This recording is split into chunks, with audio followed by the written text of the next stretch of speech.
आपको ये जान के हैरानी होगी कि जम्मू कश्मीर में लगभग 151 ऐसी गवर्नमेंट वेबसाइट्स और ऐप्स हैं जिनके पास basic safe to host certificates ही नहीं है। अगर किसी भी वेबसाइट या ऐप को फंक्शनल होना है तो उसको कुछ बेसिक सर्टिफिकेशन 7 से 8 SSL सर्टिफिकेशंस की रिक्वायरमेंट रहती है। पर जम्मू कश्मीर में ये देखने को मिल रहा है कि लगभग 151 ऐसी गवर्नमेंट एप्लीकेशंस और वेबसाइट्स हैं जिनके पास ये बेसिक सर्टिफिकेशन नहीं है। आपको बता दें, साइबर सिक्योरिटी मेजर्स को ध्यान में रखते हुए और गवर्नमेंट डेटा को सेफगार्ड करते हुए ये जब जांच पड़ताल की गई तो ये वेबसाइट्स और ऐप्स, जो गवर्नमेंट वेबसाइट्स और ऐप्स हैं, उनकी लिस्ट सामने है। आपको बता दें, इंफॉर्मेशन टेक्नोलॉजी डिपार्टमेंट की Jammu and Kashmir e governance agency की अगर बात की जाए तो उन्होंने हाल ही में एक नोटिस जारी किया है, एक सर्कुलर जारी किया है, जिसमें ये कहा है कि जितनी भी गवर्नमेंट वेबसाइट्स हैं और एप्लीकेशंस हैं वहाँ ये चीज़ मैंडेटरी है कि उनके पास एक सेफ टू होस्ट सर्टिफिकेट हो। और ये भी कह दिया गया है, ये एप्लीकेशन में स्टेट डाटा सेंटर के द्वारा जो आई है, और ये भी कह दिया गया है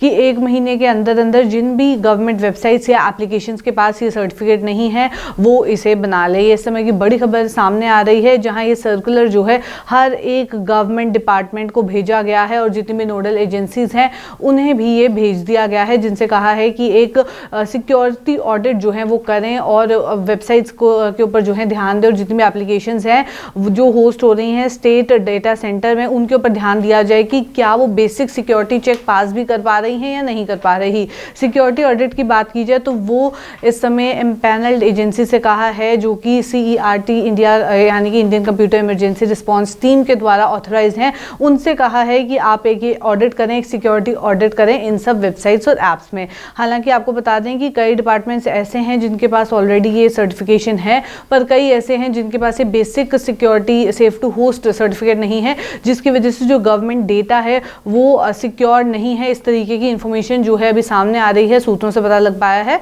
हालांकि जो CERT इंडिया के द्वारा गाइडलाइंस इशू की गई हैं उसमें ये फोकस किया गया है, और सबसे ज़्यादा इंपॉर्टेंट ये कहा गया है कि रेगुलर ऑडिट और अपडेट जो है वेबसाइट को करना और एप्लीकेशन को करना बहुत ज़्यादा रिक्वायर्ड है, ताकि कोई भी पोटेंशियल डैमेज, कोई भी पोटेंशियल थ्रेट जो है साइबर इंसिडेंट्स का वो ना हो पाए। साथ ही साथ आपको बता दूं, IT एक्ट के साथ कंप्लायंस में ये भी कहा है कि जितना भी सिक्योरिटी ऑडिट है तो वो तो नेसेसरी है ही है, जितनी भी एप्लीकेशंस या वेब सर्विसेज हैं, ताकि वो होस्ट करने के लिए स्टेट डाटा सेंटर में होस्ट करने के लिए एलिजिबल जो है वो हो जाएं। स्टेट डाटा सेंटर को लेके इन्फॉर्मेशन सामने आ रही है। आपको बता दें, सर्कुलर जो है वो हाल ही में इशू किया गया है कि 1 महीने के अंदर अंदर, जब से ये सर्कुलर इशू किया गया है उस तारीख से 1 महीने के अंदर अंदर जितनी भी गवर्नमेंट वेबसाइट्स और एप्लीकेशंस हैं उनको अपना सिक्योरिटी एडिट करवाना होगा। अगर ऑडिट जो है सिक्योरिटी ऑडिट करवाना होगा, अगर वो ऐसा नहीं करवाते तो उनके अगेंस्ट जो है एक्शन ज़रूर लिया जाएगा। अगर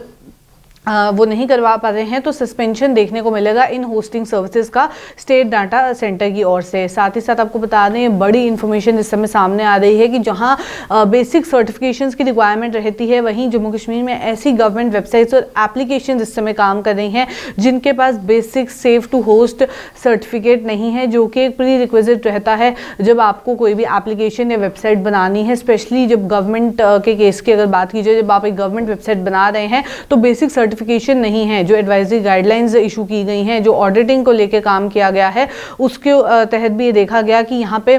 जब ऑडिट हो तो ये चेंजेस जो भी सिक्योरिटी कोड को लेकर रिक्वायरमेंट है वो भी बनाए जाए। जितनी भी वेबसाइट्स हैं, एप्लीकेशंस हैं जिसमें उनके CMS, third party plugins, codes, जितनी भी चीज़ें हैं वो अपडेट हों, लेटेस्ट वर्जन्स की हों, ताकि कोई भी डेटा ब्रीच की टेंशन जो है वो ना हो। साथ ही साथ जितनी भी वेबसाइट्स हैं, एप्लीकेशंस हैं, उनकी डेली मॉनिटरिंग हो। ये कुछ बेसिक्स जो हैं वो इस ऑडिट के तहत निकल के सामने आएंगे। उनको जो है टाइम टू टाइम अपडेट भी करना रहता है, ताकि आसानी से जो है कोई भी गवर्नमेंट वेबसाइट हैक ना हो या उनका डेटा जो है वो किसी भी गलत हाथों में ना जाए। इन सब चीज़ों को ध्यान में रखते हुए ऑडिट्स करवाए जाते हैं, रेगुलर अपडेट्स जो है वो करवाया जाता है। ये तो एक अलग चीज़ रही, पर देखने को इस समय ये मिल रहा है कि जम्मू कश्मीर में लगभग 151 ऐसी गवर्नमेंट एप्लीकेशंस और वेबसाइट्स हैं जिनके पास एक basic safe to host certificate नहीं है।